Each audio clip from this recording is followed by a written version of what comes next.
मुआवजा तो जो एक उनको हिडन मतलब जो एक मुआवजा जो सरकारी होता है वो तो उनको यहाँ से मिलेगा ही मिलेगा हमारे तरफ से। और बाद बाकी जो कुछ भी है उनका क्या बनता है, क्योंकि इंश्योरेंस क्लेम रहेगा और भी कुछ रहेगा, वो तो आगे की कार्रवाई है। उस कार्रवाई के तहत जो भी मुआवजा मिलना है वो उनको मिलेगा। बंद है, उसके बावजूद इनका गाड़ी दिन में भी रात में भी 24 घंटा हर रोड में टाटा रांची हर जगह गलत तरीके से बालू सफाई हो रहा है। तो पूरा कंपनी पर जांच होना चाहिए, इसका ऑडिट होना चाहिए और इस तरीके से इस पर लापरवाही है। आज थाना प्रभारी की लापरवाही नहीं होती तो इतना अवैध खनन और ओवरलोड जो यहाँ परमिट नहीं है, ये गाड़ी का बिल्कुल परमिट नहीं है इस सिंगल रोड में, और न ही गाड़ी के पास चालान है। तो यदि चालान नहीं है वो थाना दरवाजा से होकर ये गाड़ी गुजर रही है। सीओ 3 थाना प्रभारी, डीएसपी, इंस्पेक्टर सभी पहुंचे हुए हैं। अच्छा। लेकिन इस चीज का निष्कर्ष नहीं निकाल पा रहे हैं। और इतने बड़े जो ब्यूरोक्रेट्स जो हैं, जो कंपनी के मालिक हैं, ओनर है, उनका गाड़ी यहाँ पे खड़ा है और दबे हैं। वो जो मृत व्यक्ति है 11 वर्ष का वो बालक, उनका लिए कोई दया दृष्टि नहीं है। अपने आप को समाज सेवी कहते हैं। आज उन पुलिस वालों को भी कहना चाहेंगे कि आप लोग को दलाली कीजिएगा या क्षेत्र के समाज के विकास के लिए आए हैं। इंसानियत के नाम पर भरोसा करने वाली बात है। जनसोकी के साथ जो घटना घटी है, कैसे इस तरह का घटना घटी है, क्या जानकारी है? जो सिचुएशन जिस तरह से यहाँ पर दिख रहा है जी, कि वे बंगाल की ओर जा रहे थे, उनके घर की ओर जा रहे थे। अच्छा, कहाँ के रहने वाले थे? ये घोड़ाबांधा सिंदरी बागमुंडी था ना, बंगाल से बंगाल से सिंदरी के। अच्छा, घटना के बारे में कुछ बताइए। घटना जैसे कि वे एक बेटी और अपने बेटा के साथ वो अपने घर जा रहे थे। अच्छा, जाने के क्रम में जिस तरीके से स्पीड में आते हुए उन्होंने सिर्फ रोंद कर लगभग 100 मीटर तक घसीटते हुए लोगों को लेकर आया है। जहाँ तक अभी मुझे सूचना प्राप्त हुआ है कि इनके पिता का कमर में चोट लगा है, टूटा है। और इनकी जो बेटी है, बेटी शायद, हाँ उनकी बेटी, जी, उनकी जो बेटी है वो शायद ठीक है, उनको ज़्यादा गंभीर चोट नहीं है। कहाँ इलाज के लिए कहाँ भेजा गए? बाकी पिता या सिंहपुर, मुरी के सामने जो सिंहपुर के जो हॉस्पिटल है शायद वहाँ पर है। कंफर्मेशन नहीं है, लेकिन जिस तरह से लोग बता रहे हैं उस आधार पे मैं जानकारी के अनुसार, हाँ जानकारी के अनुसार बता रहा हूँ। वो जिस जगह में अभी घटना घटी है, जगह का क्या नाम है? इस जगह का नाम ये आपका पड़ेगा सोड़ो पंचायत का सोड़ो गांव में पड़ेगा आपका। ये आपका जस्ट 1-1.5 किलोमीटर होगा मिलन चौक से, जो आपका तिरुल्डी की तरफ जो रास्ता है इसी जगह पर। अच्छा, स्थानीय विधायक यहाँ पहुँचे कि नहीं अभी तक? नहीं, अभी तक जनप्रतिनिधि या फिर समाज सेवी कहीं नहीं पहुंचे हैं। कि जहां तक है सिर्फ झारखंडी भाषा गतियान संघर्ष समिति यानी कि JLKM के सारे साथी लोग हैं जो हमेशा पीड़ित शोषित वंचित के साथ खड़े रहते हैं। आज भी हम लोग इस धूप में भी भूखे प्यासे सब जेबी के साथ। अभी तक वार्ता जो सीओ साहब पहुँचे, वार्ता कितना दूर पहुँचे? कोई वार्ता करेंगे तब ना। कुछ भी हुआ नहीं? नहीं, कुछ भी वार्ता नहीं। जहाँ तक तो आप लोग मिली है, आप लोग कितना, ये जो इंटरप्राइजेस हैं, चलेम इंटरप्राइजेस हैं, शायद उनके मालिक बात किए थे, वार्ता के लिए इस घटना स्थल से बाहर बुला रहे थे। लेकिन परिवार वालों का कहना है कि हम लोग बाहर में नहीं बात करेंगे। आज सुबह से यहाँ के जनता, यहाँ के आम पब्लिक हम लोगों को साथ दिए हैं, हम लोगों को साहस दिए हैं, हम लोगों को हिम्मत दिए है। तो इनके बीच में ही वार्ता हो, जो भी होगा सबके बीच में वार्ता हो, इसलिए वो अभी तक वार्ता। अच्छा, आप लोग कितना बजे तक यहाँ रोड में रहेंगे? जब तक वार्ता नहीं होती। क्या क्या मांगे हैं? सबसे पहले तो पीड़ित परिवार को सबसे पहले उसको उचित चिकित्सा मिले, पहला है। अच्छा, दूसरा है एक जो जान चला गया है उस पर बातें होगी, और उसका जो उनके पिता का जो स्थिति है उस आधार पर आगे वो काम कर पाएंगे नहीं कर पाएंगे, कई सारा चीज़ है जिस पे वो वार्ता किया जाएगा। फिर इंश्योरेंस को लेकर सारा चीज़ बातें हैं, बहुत सारा बातें हैं जो बात करने के बाद सारा चीज़ क्लियर होगा कैसे क्या करना है। जी भैया, आपका परिचय बता दीजिए। मेरा नाम है राकेश रंजन और मैं JBKSS का संगठन महासचिव। Thank you.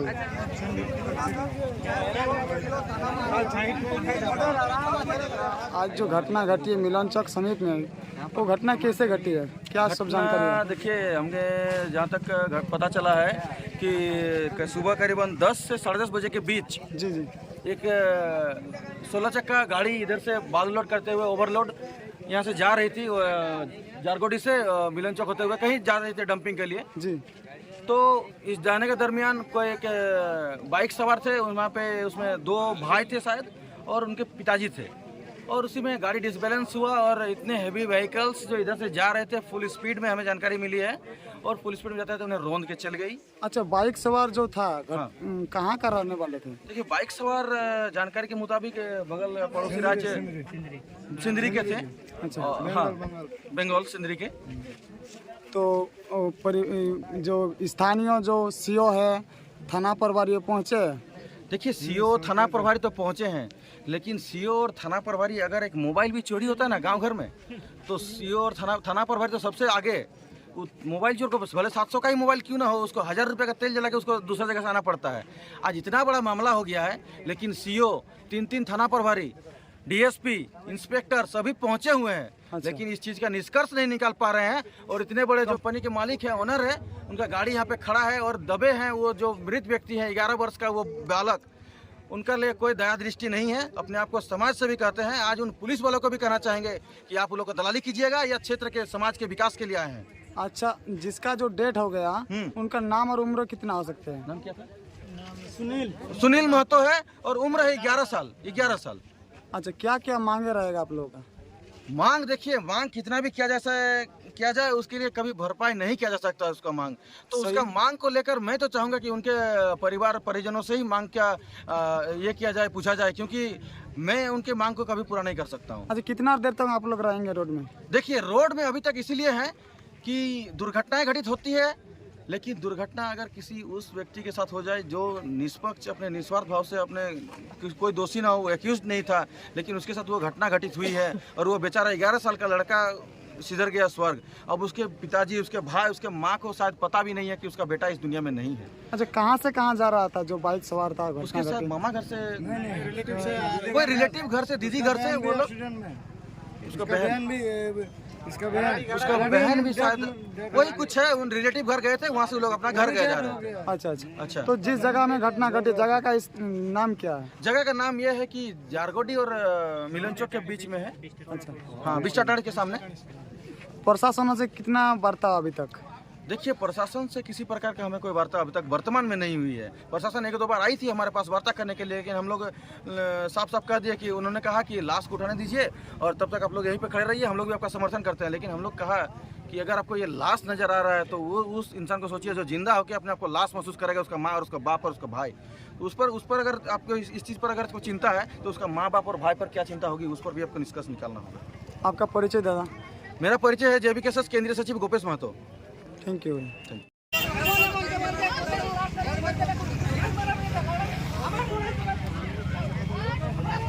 ये ऐसी घटना जिसमें से थाना प्रभारी की सबसे बड़ी लापरवाही है।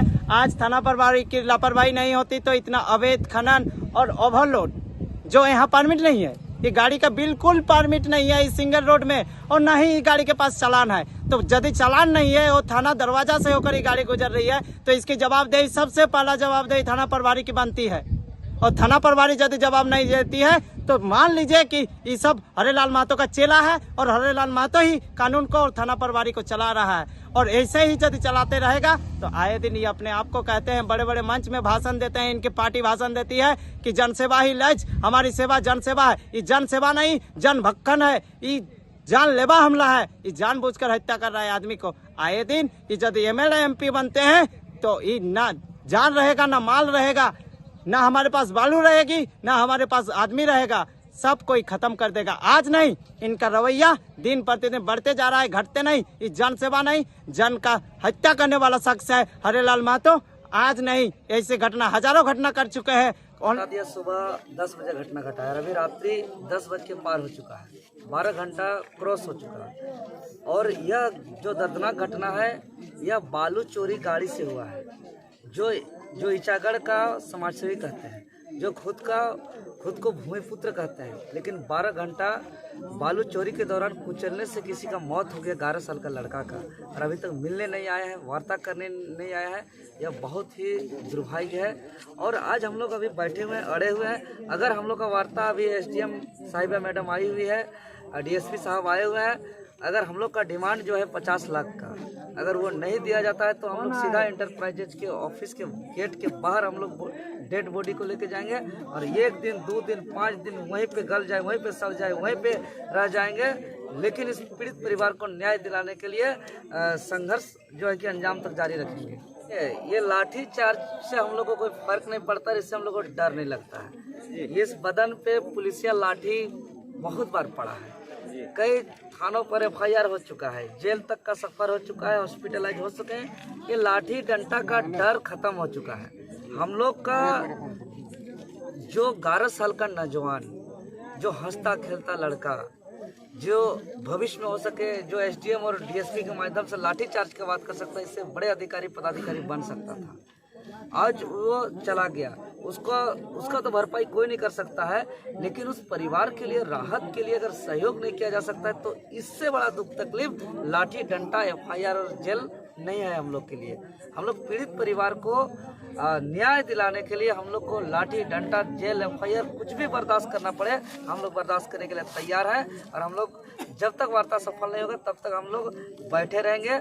और अगर यहाँ की वार्ता सफल नहीं होती है तो सीधा हम लोग HLM इंटरप्राइजेज का ऑफिस के समक्ष हम लोग डेड बॉडी को लेकर जाएंगे, वहाँ पे हम लोग धरना देंगे और पूरा दुनिया देखेगा कि बालू चोरी के दौरान किसी का मौत हो जाता है और समाजसेवी कहते हैं, भूमिपुत्र कहते हैं, लेकिन जाके मिलते नहीं है, जाके वार्ता नहीं करते हैं, पीड़ित परिवार को सांत्वना नहीं देते हैं। अभी तक जो देखने को मिला, आप भी सांसद के उम्मीदवार रह चुके हैं, एजुकेटेड हैं, समझदार हैं, मैच्योर भी, आपको क्या समझ आया अभी तक का प्रकरण में, सुबह से लेकर अभी तक? देखिए, हमको तो समझ में आया कि जैसे अभी एनजीटी का रूल के आधार पर 10 जून से 15 अक्टूबर तक बालू उठाव बिल्कुल बंद है, वो रोक है। लेकिन यहाँ के अधिकारी पदाधिकारी के मिलीभगत से जो है कि यहाँ बालू उठाव जारी है और यह घटना बिल्कुल अवैध खनन के दौरान हुआ है, अवैध बालू उठाव के दौरान हुआ है। यह रोड जो है कि यह रोड इस रोड पे जो इतना बड़ी हाईवा वर्तमान समय में चलने का भी नहीं है। हाईवा में लदी हम लोग बालू को भी देखते हैं तो बहुत ओवरलोड है। तो ये कहीं ना कहीं हड़बड़ी में बालू चोरी करने वाले तो हड़बड़ी में चलते हैं, आगे कौन है, पीछे कौन है, दायां कौन है, बायां कौन है, इन लोग को समझ में नहीं आता है। इन लोग का आँख कान अंधा हो जाता है और यहाँ का अधिकारी पदाधिकारी भी अंधे हो चुके हैं और यहाँ के अधिकारी पदाधिकारी के नाक के सामने यहाँ अवैध काम हो रहा है। इसीलिए देखिए बालू का दर भी आज डबल ट्रिपल हो गया है, यहाँ के आम पब्लिक भी परेशान हो चुके हैं इससे।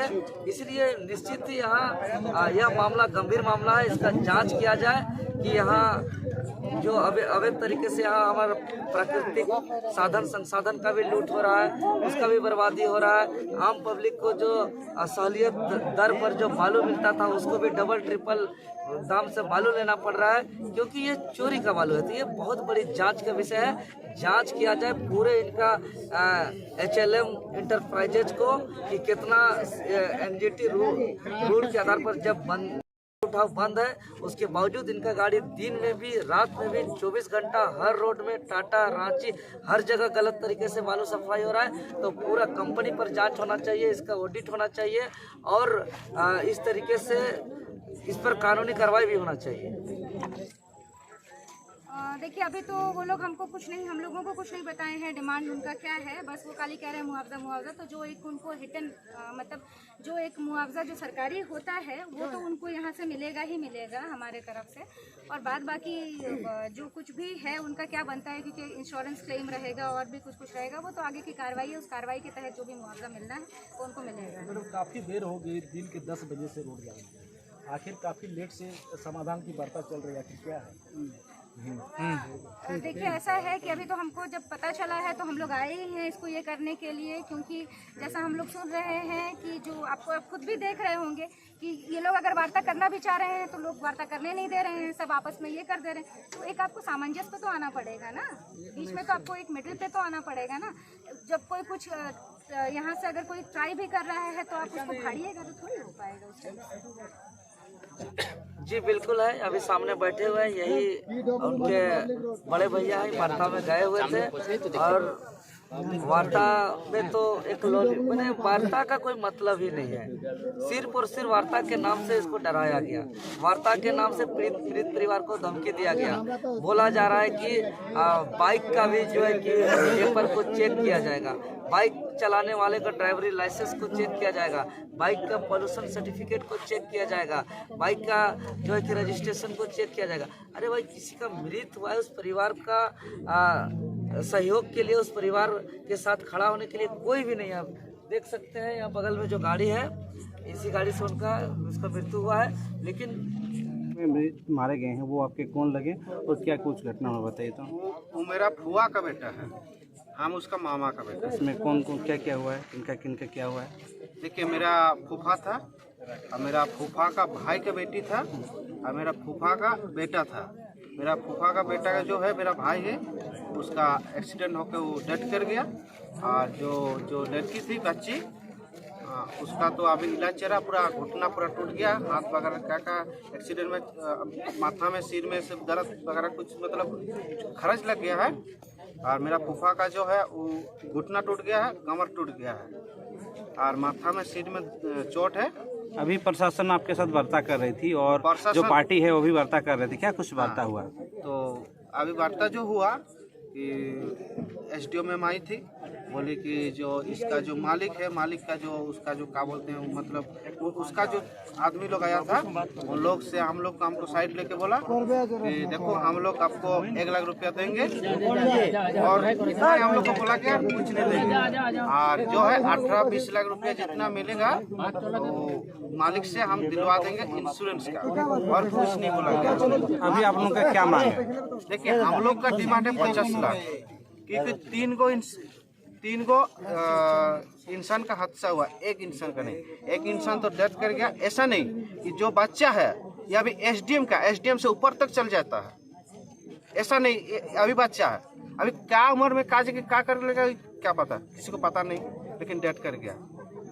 अगर दोनों पक्ष वार्ता करना चाहता है तो क्या आप लोग समझौता करने के लिए राजी हैं?